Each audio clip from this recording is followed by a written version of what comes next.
তো ও বললো কি আচ্ছা ঠিক, তার কিন্তু কোনো কিছুর অভাব ছিল না। তো ওখানে যাওয়ার পর সে আনলো, আমিও আনলাম। তো প্রথমবার আমি আমার হাজবেন্ডকে নিয়ে যাই, আর তখন ওর হাজবেন্ডের সাথে ফার্স্ট আমাদের দেখা তাদের বাসায়।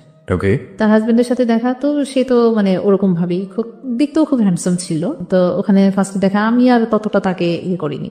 কথা বলতেছি কোথায় যাবেন, তখন ও আমাকে ভাবি ভাবি বলতেছে, ভাবি আপনারা এই কাজটা আপনারা কি করতে পারবেন, কি করেন না করেন আপনারা, আর কোনো কাজ খুঁজে পান না। মানে আমাদের প্ল্যান ছিল নতুন একটা বিজনেস করা, রাইট? সেটা হোস বা হোম কেয়ার কিছু ইয়ে করে। আচ্ছা, লতার হাজবেন্ডের নামটা কি ছিল? মাসুদ। মাসুদ। মানে মাসুদ আপনাদেরকে বলছে ভাবি কি সব করতে চান, এগুলো তো হবে না না। করেন, আপনি তো কিছু বুঝি না। বাট মাসুদ আপনার দৃষ্টিতে প্রথম দেখাতে হ্যান্ডসাম ছিল। তারপর হলো কি যে তখন আমরা গেলাম, আমার হাজবেন্ড ওরা দুজন গেল বাইকে, আর আমরা রিক্সা করে ওইখানে গেলাম। তো ওখান থেকে দাদির সাথে কথাবার্তা বলে তারা উনি আমাদের পরের দিন আমাদের কিছু কাপড় চোপড় দিল, যেগুলো আপনারা করাই নিয়ে আসবেন। তো আস্তে আস্তে দেখা যায় সেই বেশি করতো, আমি এটাতে নিয়ে আমি এত লুক পাবো কোথায়, আমি কম রাখতাম, আমি নিজে করতাম। তারপরে আমার এখানে একটা মেয়ে ছিল, ওকে দিয়ে করাতাম। তো যাই হোক, এরকম করতে করতে এটাও শেষ পর্যন্ত দেখা যায় যে মানুষ ঠিক মতো করতো না, অনেক প্রেশার পড়ে যেত। তারপর আস্তে আস্তে এগুলো করতে করতে তাদের সাথে একটা সম্পর্ক তো ভালো হয়েই গেল। পরে আস্তে এই ব্যাপার নিয়ে লতার সাথে আমার অনেক দিনের ফোনে যোগাযোগ নেই। কি ব্যাপার, ফোনে কথা বলতে একদিন ফোন দিলাম, ফোন দেওয়ার পরে তার হাজব্যান্ড ধরলো। ওকে, তার পার্সোনাল নাম্বার, হ্যাঁ নাম্বার ছিল না, তো ও ধরলো। মাসুদ ধরার পরে তো আমি বললাম যে লতা কোথায়, বললো যে কেন, ওর দরকার কি, বলতেছি একটু দরকার আছে। তো বলে যে আমার কাছে বলা যায় না, আমি কি আপনার কাছে কি বলবো, আমি ওকে একটু দেন। ও তো বাবার বাড়িতে চলে গেছে, আমাকে বাবার বাড়িতে চলে গেছে, ও তো কালকেও আসলো। তা বললো যে কত কিছু হয় আমাদের মধ্যে, তা বলে কি আমি কি আপনার সাথে কথা বলতে পারি। মাসুদ আপনাকে বলছি যে আপনার সঙ্গে কথা বলতে পারে কিনা। পারি কিনা। তখন আমি বললাম যে আপনি আমার সাথে কি একটু কথা বলবেন, না আপনাকে না, আপনার সাথে কথা বলতে ভালো লাগে, তো কথা বলতে ভালো লাগে, আপনাকে ভালো লাগে এসে। আমি কি উল্টাপাল্টা কথা বললেন ভাইয়া, আপনি এগুলো কি করছেন বলা আপনার মানায়। তারপরে বললো যে মানায় না কেন, আপনি এত কথা বলেন কেন, আমি যেটা বলতেছি আপনি একটু শুনলে সমস্যা কি। আমি সমস্যা কোনো কিছু না, কিন্তু এই কথাগুলো আমার শুনতে ভালো লাগে না, আমি এটা শুনতে চাই না। তো আমার কেন জানি প্রথম ফোনই এই ধরনের কথাবার্তা। হ্যাঁ হ্যাঁ, তো আমি ভয় পেয়ে গেছিলাম। এই যে আপনারা দেখা করলেন, দেখা হওয়ার কতদিন পরে ফোনে কথা হচ্ছে? প্রায় 3-4 মাস পরে। 3-4 মাস পরে ফার্স্ট ফোনে আপনার সঙ্গে ভাবে কথা হচ্ছে। বলে আমি কি আপনার সাথে মানে আমি মানে শুধু এতটুকু বললাম, আমি কি আপনার সাথে কথা বলতে পারি।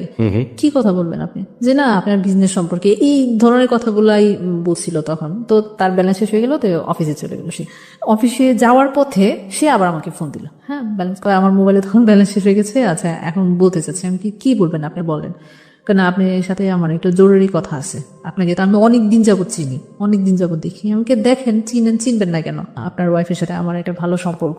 তখন কিন্তু তার ফ্যামিলির মানুষ আমার বাসায় আসা যাওয়া করতো না, এটা অনেক পরে ওইটা হয়েছে। ওর সাথে পরিচয় আমার ভালো আছে, আমাকে তেমনি দেখবিনি, আমার দোকান থেকে ওকে প্রায় সময় নিয়ে যান, তার সাথে দেখা হবে না। তো এই 2 দিন জাস্ট এতটুকুই, প্রায় সপ্তাহখানেক যাওয়ার পরই তো কথা বলতে বলতে একদিন বললো কি অফিসে যাওয়ার সময় আমার মোবাইলে আবার ব্যালেন্স করলো। মোবাইলে এগুলো জিজ্ঞেস করার পরে এগুলো জানি ব্যালেন্স শেষ হয়ে গেলো, ব্যালেন্স করে তারপর বললো কি যে এই ফার্স্ট তার কাছ থেকে কখনোই আমি মানে কোনো জিনিস, আমার এই জিনিসটা খুব খারাপ লাগতো, কারোর কাছ থেকে কোনো কিছু নেওয়াটা সবচেয়ে বেশি খারাপ লাগে এগুলো। তো উনি যখন এটা করলো আমার খুব রাগ হলো, যে আপনি এটা করলেন কেন, আমি কি আপনাকে বলছি কি না আপনার ব্যালেন্স শেষ হয়ে গেছে, আমার সাথে কথা বলে জন্য দিলাম। আমি বললাম যে আপনি যদি আমার সাথে কথা বলতে চান এটা আপনি কখনো করবেন না। আপনি অনেক প্রেস্টিজিয়াস আপনার জায়গা থেকে, আমরা বুঝতে পারছি আপনার কথা, কিন্তু একটা প্রশ্ন এসেই যায় যে আপনি যদি কারো কাছে বিজনেসের কথা জিজ্ঞেস করেন, সেটার জন্য 2 মিনিট সময় লাগে, 3 মিনিট সময় লাগে, কিন্তু কথা বলতে বলতে গিয়ে আপনাদের ব্যালেন্স শেষ হয়ে যাচ্ছে এবং সে আপনাকে ফ্লেক্সিলোড করে দিচ্ছে। নিশ্চয়ই এটা প্রথম দিনই দেয়নি, কয়েকদিন পরে দিয়েছে। একদিন পরে। এই সময়টা আপনারা কি ধরনের কথা বলেন? এই যে আপনার বিজনেস কেমন চলতেছে, ওটা যে করতেছে, এগুলো কোনো কথা হলো, এগুলো কোনো কাজ হলো, এটা কি করেন, এটা না করে অন্য কিছু করতে পারেন না, যেটা করতেছেন ওইটাই ভালো করে করেন, ওইটাই মনোযোগ দিয়ে করেন। যাই হোক, তো কয়েকদিন যাওয়ার পরে উনি আমাকে সরাসরি বলে যে আপনাকে না আমার খুব ভালো লাগে। এখন মানুষ তো কেউ তো ভালো লাগতেই পারে, তো না আমি ওইভাবে না, আপনাকে আমার অনেক ভালো লাগে। তো তখনই আমাকে সে প্রপোজ করে। প্রপোজ একটা সরাসরি বলে, কি প্রপোজ করে? সরাসরি বলে আই লাভ ইউ। মানে ও নিয়ে এই কথাটা বলার পরে আমি কেমন একটু শর্ট খেয়ে যাই, আসলে এটা কি ব্যাপারটা। তখন আমি একটা জিনিস কি মানে লতা যে আমাকে বলতো যে তার হাজবেন্ড বিভিন্ন মেয়েদের নিয়ে ঘোরাঘুরি করতো, সেইটা ধরার জন্য, সেটা বোঝার জন্য তার এই কথাটা সাথে সাথে তো কোনো রিয়েক্ট করি না, পরবর্তীতে পরে অনেক পরে তখন আমি এটা অ্যাকসেপ্ট করি, তাকে শুধু একমাত্র বোঝার জন্য, আসলে কি সেরকম টাইপের মানুষ, কিন্তু তার সাথে কোনো সম্পর্ক করার মতন মানে আপনি টেস্ট করতে চাচ্ছেন। করতে চাচ্ছেন। তার আগে আমি আপনাকে কিছু কোশ্চেন করতে চাই। প্রথম কথা হচ্ছে যে আপনার হাজবেন্ড কি আপনাকে এই লাভ ইউ বা থাকে না অনেক রোমান্টিক হয়, আপনার হাজবেন্ডরা কখনো লাভ ইউ বলা বা ওই জাতীয় একটা রোমান্টিসিজমের মধ্যে নিজেকে নেওয়া, এগুলো কখনো করতে? এই জিনিসটাই আমি তার কাছে মিস করতাম, কারণ যেই বয়সটাতে আমার বিয়ে হয়েছে ওইটা তো মানে ওরকম পরিপক্ক ছিল না। ডিফারেন্সটা কত ছিল, কত বছরের ডিফারেন্স ছিল আপনাদের মধ্যে? তার সাথে আমার প্রায় 12-15 বছরের ডিস্টেন্স। 12 থেকে 15 বছরের গ্যাপ। প্রিয় শ্রোতা, লুবনার বয়স যখন 18 বছর তখন তার বিয়ে হলো, একেবারেই বলা যেতে পারে যে বিয়ের প্রাথমিক বয়স। এবং এখন ও যেটা বলছে যে রোম্যান্টিসিজমের জায়গাটাতে আমি হাজবেন্ডকে কখনো পেতাম না। সাইমultaneously লাইফের এই যে জায়গাটি, সেখানে এসে আপনারা বুঝতেই পারছেন যে মোটামুটি ঘটনা আজকে কোন দিকে যাচ্ছে। কিন্তু আমরা বারবারই বলে থাকি যে আসলে ঘটনা জাজ করলেও শেষ পর্যন্ত অপরাধ কোথায় গিয়ে দাঁড়াবে উই কান্ট ইভেন ইমাজিন। তো আমরা সেই জায়গাটায় যেতে চাই। ছোট একটা বিরতি নিচ্ছে আমরা, ঠিক 12:06 আমরা আবারও ফিরে আসবো। বিরতির ঘন্টা যেহেতু বেরিয়ে গিয়েছে, আমরা ফিরে এসে লুবনার জীবনের যে অপরাধ এবং ভুল, আমরা সেই ব্যাকগ্রাউন্ড আবিষ্কার করেছি। এবার অপরাধ এবং ভুলের মুখোমুখি হব, সেটার জন্য অপেক্ষা করুন মাত্র কয়েক মিনিট। ঠিক 12:06 আমরা ফিরে আসছি। আপনারা সবাই শুনছেন যাহা বলিব সত্য বলিব, এবিসি রেডিও FM 90.2। আরজি কিবরিয়া রয়েছে আপনার সঙ্গে, লুবনা রয়েছে সত্যের আসলে। ফিরছে একটু পর, সাথেই থাকবেন। যাহা বলিব সত্য বলিব, যাহা বলিব সত্য বলিব।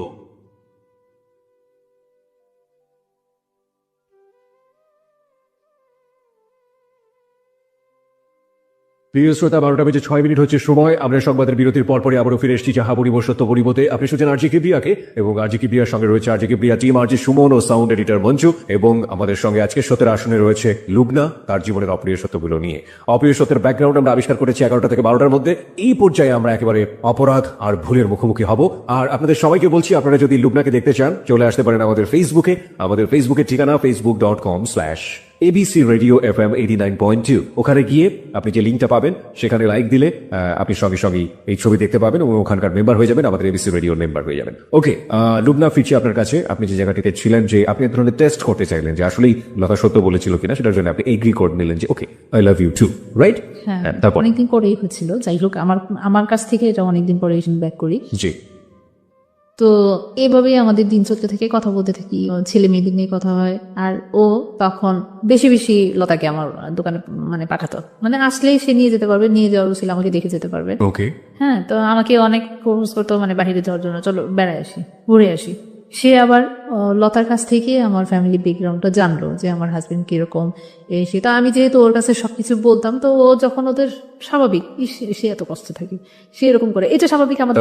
উইকনেসটা সে জেনে গিয়েছে। হ্যাঁ, জেনে গিয়েছিল। জেনে যাওয়ার পরে এক তো আমাকে তার ভালো লাগে, তারপরে আবার সেই জিনিসগুলো জানতে পারলো, তার মধ্যে সে আমার প্রতি আরো বেশি দুর্বল হয়ে গেল।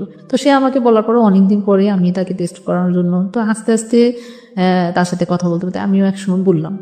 তো ও আসতো, দেখতাম, মানে আমি প্রথম আগে তো যেতাম যে বান্ধবীর হাজবেন্ড, সালাম দিতাম, কথা বলতাম। তো ও আসলে সালাম দিতে, কথা বলতে কি ব্যাপার, মানে তখন সে থাকতো সাথে, তো ভালোভাবে কথা বলতাম। পরবর্তীতে যখন আমি এটা বলার পরে আমার ভয় লাগতো তার সামনে যেতে, মানে কেমন আনইজি ফিল করতাম, মানে খুব লজ্জাও লাগতো যে যাওয়াটা।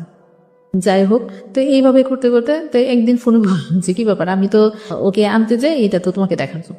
আমি বললাম যে দেখার জন্য, দেখা তো হবেই, দেখতেছেন না? আমিও তখন আপনি করে বললাম, দেখতেছেন না? যাই হোক, এভাবে করতে করতে আমাদের কথা বলতে বলতে অনেক সময় কেটে যায়, প্রায় 1 বছরের মতো। শুধু কথাই বলেছে? হ্যাঁ, কথা। আচ্ছা, এই কথাগুলো বলতেন কখন? রাতের বেলা তো বলার সুযোগ ছিল না, কারণ হাজবেন্ড ছিল। যখন দোকানে থাকতাম, দোকানের সময়টা বলতেন? অফিসে থাকতো। ওকে, তখন ফোন করতাম দিনের বেলাতেই? হ্যাঁ, দিনের বেলা। ওকে, আবার নটা শেষ করে কাছে পেতাম, বাসায় যেতেন? হ্যাঁ, বান্ধবী মানে হ্যাঁ, 1 বছরের মধ্যে তাদের ফ্যামিলি ভাবে সম্পর্কটা এমন ভাবে হয়েছে, মানে নিজেদের রক্তের সম্পর্ক মনে হয় নিজেদের আত্মীয়তার মধ্যে। এর মধ্যে লতা আপনাকে কোনো সন্দেহ করে না? না, সে কখনোই আমাকে কোনো ব্যাপারে মানে সন্দেহ করতো না। এই যে একসাথে কথা বলতেছি, অনেক সময় দেখা যায় না যে ভালোবাসি আমরা একজন আরেকজনকে, এই যে কথা বলতেছি, অনেক সময় সে আমাকে একটা মানে আদরের ভঙ্গিতে একটা কথা বললো, কি গো তুমি কি, মানে একটু আদরের ভঙ্গিতে কথা বললো। তো তখন লতা নাই, ও তো মানে বিশ্বাস করে বিলিভ করে, ওই যে আমরা ড্রয়িং রুমে বসে আছি, টিভি দেখতেছি, যখন তাদের বাসায় গেলাম, বাসায় যাওয়া আসা শুরু হলো, ও যখন চলে যেত তখন ও এসে আমার হাতটা ধরতো বা কথা বলতো, এরকম মানে কথা বলতাম একজনের, মানে ওরকম ভাবেই কথা বলতো। মানে লতা পাশের রুমে থাকা অবস্থায় কাজটা হতো? হ্যাঁ, তো ওরকম ভাবে কোনো ওরকম খারাপ কোনো কথা ওর তখন আমাদের মধ্যে হতো না, ওরকম ভাবে না। আপনি যেটা বলছিলেন যে আপনি প্রথমে টেস্ট করার জন্য আপনি এগ্রি করে ফেলেন যে ঠিক আছে আমিও লাভ করি, কিন্তু 1 বছরের সম্পর্কের কথা বলছেন? 1 বছরের টার্গেটটা ওরকমই, তখনও কিন্তু ওরকমই ছিল, 1 বছর ধরে এরকম। হ্যাঁ, আমার টার্গেটটা আসলে আমি ওরকম ভাবে একটু স্ট্রংলি, মোটামুটি মানে একটু স্ট্রং ছিলাম। আর আরেকটা ব্যাপার হচ্ছে কি, যেহেতু আমি মেরিড পার্সন, আমার বাচ্চা আছে, হাজবেন্ড আছে, এগুলো নিয়ে কথা সবসময় এই মাথায় থাকতো, এটা যে আমি একটু কনফিউশন থেকে আমাদের শ্রোতাদেরকে দূরে নিয়ে আসতে চাই। প্রত্যেকটা সম্পর্কের একটা গোল থাকে। আপনারা দুজন যখন কথাবার্তা বলতেন পরস্পরের প্রতি, আপনাদের সম্পর্কের লক্ষ্যটা কি ছিল? মানুষ টেস্ট করে আপনার লাভটা কি হবে? একটা যেটা যে তার ওয়াইফ তো তাকে আপনার চেয়ে অনেক ভালো জানে, সেটা আপনার বিলিভ টেস্ট করার কোনো দরকারও নাই। ইনফ্যাক্ট এই জিনিসটা আপনি করছেন, লাভটা কি হচ্ছে? আস্তে আস্তে দেখতে দেখতে তার অ্যাটিটিউড গুলা, তার কথাবার্তা গুলা, তার সে যে কাজ করতেছে, এগুলা দেখতে দেখতে আমার নিজের কাছেই মনে হয় যে আমি নিজে থেকেই তাকে টেস্ট করবো, কি আমি নিজেই তার প্রেমে পড়ে গেছি। ওকে, নিজে আপনি তার প্রেমে পড়ে গেলেন এবং এটা বছর খানেকের মধ্যেই। আচ্ছা, কিন্তু প্রেমে পড়ার আগে আপনি তো আপনার লিমিটেশন গুলো জানতেন যে আপনার একটা সংসার আছে, আপনার হাজবেন্ড আছে, আপনার বাচ্চা আছে দুটো, এবং তারও তো সংসার আছে। দুজনেই আপনার সম্পর্কে খুব ভালো জানতেন, কিন্তু আপনারা কি চাইতেন? মানে কথা বলতে ভালো লাগতেছে, ভালোবাসতেছি, যা ভালো লাগছে আপনারা সেটা করে যাচ্ছেন। হ্যাঁ সেটাই কথা বলতে যাচ্ছি, মানে করে যাচ্ছি। ঠিক আছে, হয়তো আমি আমার হাজবেন্ডকে নিয়ে কখনো বেড়াতে যেতে পারতাম, সে কোথাও এই মানে 6-7 বছর ঢাকা থেকেছি, কোথাও নিয়ে যায় না, ছেলে মেয়েদের নিয়ে চলো একটু বেড়াতে যায়, এই জিনিসগুলো তার মধ্যে ছিল না। ওকে, ঠিক আছে, তো মাঝে মধ্যে যখন বলতো যে আজকে ফ্রি আছো চলো একটু বেড়াতে যাই, ও বলতো। ঘুরে আসে। হ্যাঁ, তো আমিও আচ্ছা, আপনিও কি কখনো জিজ্ঞেস করছেন তুমি তোমার ওয়াইফ কে বেড়াতে নিয়ে যাও কিনা? আমার ভালো লাগে না। ও বলতো ভালো লাগে না। হ্যাঁ। ভেরি ভেরি ইম্পর্টেন্ট পয়েন্ট প্রিয় শ্রোতা, সেটা হচ্ছে যে ওনার কিন্তু বেড়ানোর অভ্যাসটা মনের মধ্যে আছে, এবং সেটা আলটিমেটলি নিজের ওয়াইফের সাথে উনি প্র্যাকটিস করছেন না। কেন করছেন না সেটা অন্যরকম একটা ব্যাখ্যা থাকতে পারে। আচ্ছা, আপনার হাজবেন্ড যদি আপনাকে বেড়াতে নিয়ে যেত, বা আপনার হাজবেন্ড যদি আপনাকে ওই যে খুব রোমান্টিক একটা মোমেন্টে বলতো আমি তোমাকে অনেক ভালোবাসি, তাহলে কি এই মানুষটার আপনার জীবনে কোনো প্রয়োজন থাকতো? কোনো ঘটনাই ঘটতো না তখন, কোনো ঘটনাই ঘটতো না। ওরকম একটা প্রত্যেকটা মেয়ের জীবনে যেরকম চায়, হয়তো সম্পূর্ণ না, কিছুটা হলো। আর সবচেয়ে বড় কথা হলো কি, আমাদের যুগে মেয়েরা আমরা চাই যেটা, যে আমার হাজবেন্ডের টাকা পয়সা থাকবে, মানে ওরকম যেটা আমি চলতে পারি, কারো কাছে যেন হাত পাততে না হয়, ফ্যামিলির কাছে এরকম হাত পাতে কিন্তু কোনো মেয়েই চায় না যে বিয়ের পর আবার ফ্যামিলির কাছে হাত পাতা। তো এগুলাই কিন্তু আমাকে তার কাছ থেকে অনেক দূরে চলে নিয়ে। ওকে, তারপর কি হলো? বেড়াতে নিয়ে যেতে চান, তারপর বেড়াতে যেতাম, যেতেন আপনারা বেড়াতে? হ্যাঁ। কিভাবে ম্যানেজ করতেন? আমি ওই যে তখন আমার হাজবেন্ড থাকতো না, কাজে বলতো যে আমি ব্যবসার কাজে, হয়তো দেশে বাড়িতে থাকতো বেশিরভাগ সময় যেত। আবার আরেকটা জিনিসটা, আমি তাকে আসলে জিজ্ঞেস করতাম না তখন, মানে যখন তার সাথে আমি সম্পর্কে জড়াই যে তখন তো তার প্রতি আমার এতটা কেয়ার আর কোনো কিছুই লাগতো না। কি করতেছো না করতেছো, কি হইতেছে না হইতেছে, তারপরে তো সে তার একটা সুন্দর হয়ে গেলে কি ব্যাপার, সে এখন আগের মতো এরকম না, বাসায় তো হইচই করি না, কোনো কথা নাই, আমি আমার মতো চলতেছি, এটাই তার আরো বেশি লাগলো। তখন আস্তে আস্তে খালি উল্টাপাল্টা কথা বললো, শুরু করলো। এই যে মার্কেটে যাচ্ছি, মানে বিজনেসের কাজের জন্য মার্কেটে যাচ্ছি, এই মানে খুব বাজে বাজে কথা। আপনার হাজবেন্ড, আপনারা যেভাবে শুরু করলেন নতুন একটা জীবন বা নতুন একটা থিঙ্কিং, এখানে আমরা একটু ক্লিয়ার হতে চাই। লাইক আপনি ওর সাথে ঘুরতে যাচ্ছেন, সো ডেঞ্জার, খুবই বিপজ্জনক ব্যাপারটা, তাই না? কোথায় ঘুরতে যেতেন, কিভাবে করতেন? আমাদের ফার্স্টলি যাওয়া হলো মিরপুর বেড়িবাঁধে। মিরপুর বেরিবারে, হ্যাঁ। ওকে। মানে খুব সুন্দর একটা লোকেশন। আমি মানে আমার জীবনে কোথাও ঘুরতে যাওয়া মানে এই ফার্স্ট। আমার হাজবেন্ডের সাথে একবার গিয়েছিলাম সিলেটে। সে কি কোনো বাইক ছিল? হ্যাঁ, ওর বাইকে করে আপনি গেলেন বেরিবারে। ও ওয়াইফ তখন কোথায় থাকতো? তার ওয়াইফ বাসায় থাকতো। বাসায় থাকতো, এবং ওয়াইফ জানতো যে ও অফিসে গেছে বা অন্য কোথাও গেছে।